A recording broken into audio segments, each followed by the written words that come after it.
स्वयं श्री हनुमान जी महाराज उनकी रक्षा में रहते थे कि कोई इन पर आंच ना आ जाए। स्वयं देवादिदेव महादेव काशी विश्वनाथ इतना प्रेम करते थे गोस्वामी तुलसीदास जी से। एक बार गोस्वामी तुलसीदास जी वृंदावन आए तो वृंदावन में श्री भक्तमाल ग्रंथ के निर्माण का भंडारा चल रहा था।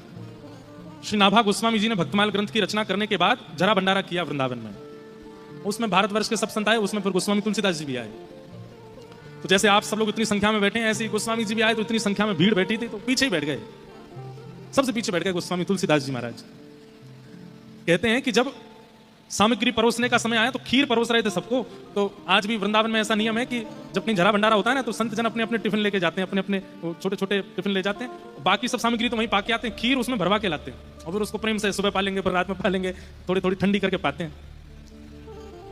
तो खीर परोस रहे थे, सब अपने अपना बर्तन आगे करके उसमें खीर ले रहे थे। वहीं गोस्वामी तुलसीदास जी के पास जब खीर परोसने वाले पहुंचे, उन्होंने कहा कहाँ है तुम्हारा बर्तन, कहाँ है बर्तन लाओ। तो गोस्वामी जी के पास तो बर्तन था नहीं।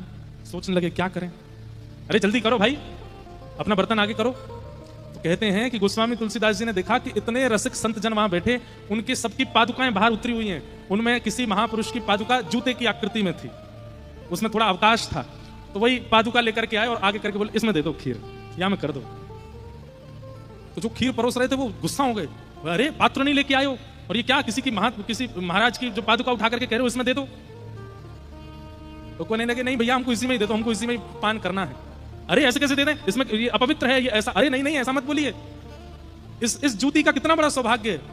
एक तो ये व्रजरज में रही है, 24 घंटा व्रज की रज इसको लगती रहती है। वो व्रजरज जिसमें श्री कृष्ण श्री किशोरी जी अपने अपने निरावृत चरणों से विचरण करते हैं, वो व्रजरज इसको अंकित कर चुकी है। दूसरा, कोई महापुरुष इसको धारण करता होगा, उसके चित्त में प्रिया प्रियतम विराजमान होंगे, वो प्रिया प्रियतम को विराजमान करके चलता होगा। नीचे से व्रजरज लगती होगी, ऊपर से उस महापुरुष की चरण रज लगती होगी। ये तो महापवित्र, इससे पवित्र पात्र तो हो ही नहीं सकता। अब तो मेरी भी हट है कि मैं इसी में खीर पीऊंगा।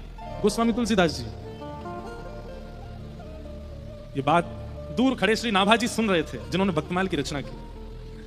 और ये देखते ही उन्होंने चरणों में प्रणाम करके कहा आप ऐसे ही गोस्वामी तुलसीदास नहीं है, आपको ऐसे ही राम जी मिल नहीं गए, ऐसे ही हनुमान जी 24 घंटे आपके साथ नहीं रहते हैं, ऐसे ही काशी विश्वनाथ आपकी रक्षा में तत्पर नहीं रहते हैं। आपका भाव संतों के चरण रज के प्रति, आपका भाव वैष्णवों के प्रति जो है ना गोस्वामी जी, इसी के कारण राम जी आपके हो गए, राम जी आपको प्राप्त हो गए।